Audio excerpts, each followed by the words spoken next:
Aujourd'hui, le 19 août, nous commémorons la Journée mondiale de l'aide humanitaire. Nous rendons hommage à ceux et celles qui risquent leur vie pour secourir les plus vulnérables dans le monde entier. Cette année, cette commémoration revêt une signification particulière dans le contexte de la République démocratique du Congo, en raison de l'escalade des attaques contre les populations civiles et les acteurs humanitaires. 6 travailleurs humanitaires ont été tués et 11 ont été enlevés entre janvier et juin de cette année, avec plus de 200 incidents ayant directement ciblé les humanitaires sur le terrain. Le souvenir de nos 2 collègues tués le 30 juin dernier lors de l'incendie d'un convoi humanitaire par des groupes de jeunes armés à Butembo est encore vif dans nos esprits. En aucune circonstance, les humanitaires ne doivent être pris pour des cibles.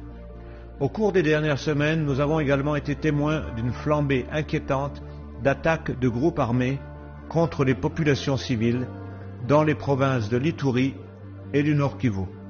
Entre janvier et juillet, par exemple, plus de 630 civils ont été tragiquement tués dans les territoires de Mambasa et Irumu en Ituri et dans les territoires de Beni et Lubero au Nord Kivu. Malgré la gravité de ces tueries et de ces souffrances, le monde ne s'est pas suffisamment indigné par cette situation catastrophique. Cette absence d'indignation collective, cette tolérance questionne profondément notre humanité et notre capacité à prévenir et à agir contre la violence systématique qui décime des vies innocentes en République démocratique du Congo.